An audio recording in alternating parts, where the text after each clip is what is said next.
Le livre de Lévitique.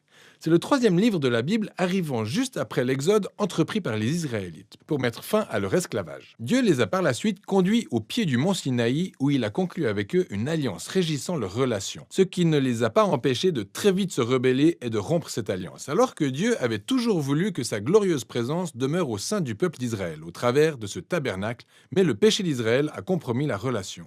Raison pour laquelle, à la fin d'Exode, le livre précédent, même Moïse, en sa qualité de représentant d'Israël, n'a pas pu entrer dans la tente pour se retrouver en présence de Dieu. Le livre de Lévitique commence par nous rappeler ce problème fondamental avec cette phrase. L'Éternel appela Moïse depuis la tente. La bonne question est donc de savoir comment Israël, par son péché et son égoïsme, peut être réconcilié avec ce Dieu saint. Ce livre apporte la réponse à cette question, à savoir le moyen que Dieu offre gracieusement au peuple pécheur et corrompu de vivre en sa sainte présence. Arrêtons-nous un instant pour approfondir le principe essentiel suivant. Dieu est saint. C'est fondamental pour la compréhension de ce livre. Le terme saint veut simplement dire être mis à part ou unique. Et dans la Bible, Dieu est mis à part de tout le reste en raison de son rôle unique en tant que créateur de toutes choses et auteur de la vie elle-même. Cette sainteté de Dieu implique que l'espace autour de lui est tout aussi saint. Il est imprégné de sa bonté, de sa vie, de sa pureté et de sa justice. Alors, si les Israélites, qui sont d'une nature injuste et pécheresse, veulent vivre en la sainte présence de Dieu, ils doivent aussi devenir saints. Leur péché doit être traité. D'où le rôle du livre de Lévitique qui a une conception symétrique impressionnante. Il développe les trois principaux moyens par lesquels Dieu aide Israël à vivre dans sa présence. Les sections extérieures décrivent les rituels qu'Israël devait pratiquer dans la sainte présence de Dieu. Les sections intérieures suivantes se focalisent sur le rôle des prêtres d'Israël en tant que médiateurs entre Dieu et Israël. Ces sections renferment deux autres sections correspondantes centrées sur la pureté d'Israël. Enfin, en plein cœur du livre figure un rituel clé, le jour des expiations, qui est l'élément central reliant l'ensemble du livre. Le livre s'achève sur une courte section où Moïse appelle Israël à être fidèle à l'alliance. Voyons le livre plus en détail. La première section détaille les 5 principaux types de sacrifices rituels qu'Israël devait pratiquer. 2 d'entre eux étaient des moyens pour un Israélite de remercier Dieu en lui offrant en retour des gages symboliques de ce que Dieu lui avait initialement donné. Les 3 autres sacrifices consistaient à demander pardon à Dieu de différentes manières. Dans ce cas, un Israélite offrait le sang d'un animal tout en confessant que ses péchés ont accru le mal et la mort dans le bon monde créé par Dieu. Mais au lieu de détruire cette personne, Dieu veut naturellement lui pardonner. Ainsi, cet animal meurt symboliquement à sa place et expie ses péchés. Autrement dit, il les rachète. Tous ces rituels contribuaient à rappeler régulièrement aux Israélites ce que sont la grâce et la justice de Dieu, mais aussi les conséquences et la gravité du mal qu'ils commettaient. La deuxième catégorie de rituels concerne les 7 fêtes annuelles d'Israël. Chacune d'elles raconte un aspect différent de l'histoire rappelant comment Dieu les a libérés de l'esclavage en Égypte et conduits à travers le désert jusqu'en terre promise. Et par la célébration régulière de ces fêtes, le peuple d'Israël aurait conscience de son identité et de ce que Dieu représente pour lui. Passons maintenant aux sections sur les prêtres d'Israël. Il y a Aaron et ses fils, les premiers à être consacrés pour se tenir dans la présence de Dieu au nom d'Israël. Et dans cette section correspondante, on découvre les qualités requises pour devenir prêtre.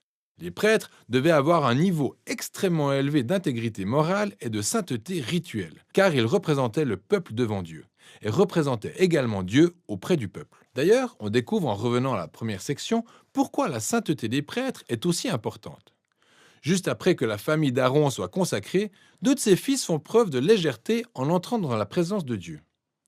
Ils violent les règles de manière flagrante et se retrouvent immédiatement consumés par la sainteté de Dieu. C'est un rappel terrifiant du paradoxe lié au fait de vivre dans la sainte présence de Dieu, parce qu'il s'agit d'une bonté à l'état pur, mais qui peut être dangereuse pour quiconque se révolte et insulte la sainteté de Dieu. D'où l'importance pour les prêtres d'Israël de devenir saints. Il en va de même pour tout le peuple d'Israël. Et c'est de ça qu'il est question dans les sections intérieures suivantes. Les chapitres 11 à 15 abordent les questions de pureté rituelle requises pour tous les Israélites, alors que les chapitres 18 à 20 soulignent la pureté morale du peuple. Et voici le décryptage de tout ce jargon de pureté et d'impureté. Étant donné que Dieu est saint et qu'il est mis à part, les Israélites doivent eux-mêmes être dans un état de sainteté quand ils entrent dans sa présence. C'était ce qui s'appelait être saint ou pur. La présence de Dieu était inaccessible à quiconque n'était pas dans un état de sainteté, ce qu'on qualifiait aussi de souillé ou impur. Un Israélite pouvait devenir impur de différentes manières. Ça pouvait être au contact des fluides corporels de reproduction, en ayant une maladie de peau, en touchant de la moisissure ou des plantes parasites, ou en touchant un cadavre. Pour les Israélites, toutes ces possibilités étaient en relation avec la mortalité, la perte de la vie, ce qui nous amène au sens fondamental à la base de toutes ces idées. On devient impur quand on se retrouve contaminé pour avoir touché à la mort, pour ainsi dire. La mort est l'opposé de la sainteté de Dieu, car l'essence de Dieu est la vie. Et maintenant, relevons ce point clé. Le simple fait d'être impur n'était pas un péché ou quelque chose de négatif en soi. Le fait de toucher ce genre de choses faisait partie des actes normaux du quotidien, et l'impureté était un état temporaire. Ça durait seulement pendant 1 ou 2 semaines, et c'en était fini.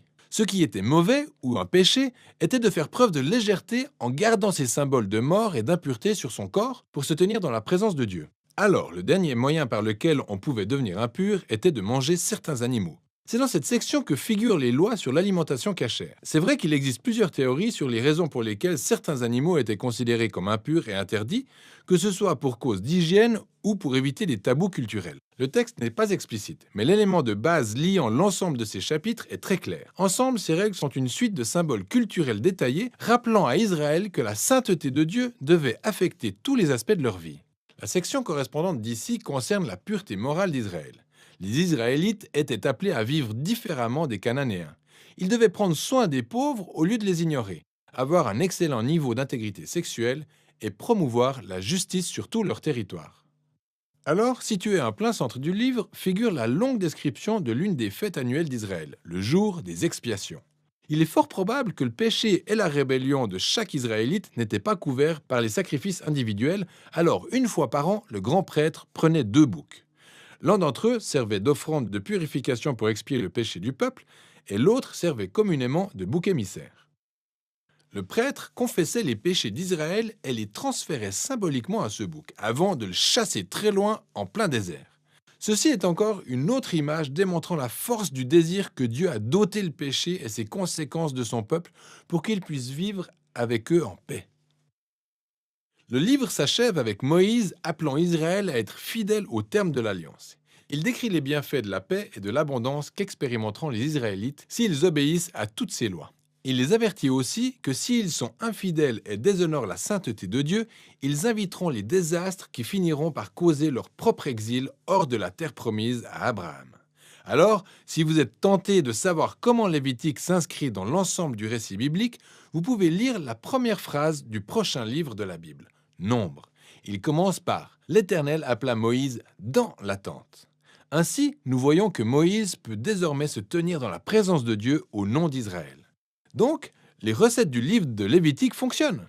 Malgré les défaillances d'Israël, Dieu leur a fourni un moyen de racheter leurs péchés pour que Dieu puisse vivre en paix avec un peuple pécheur. Et voilà ce dont il est question dans le livre de Lévitique.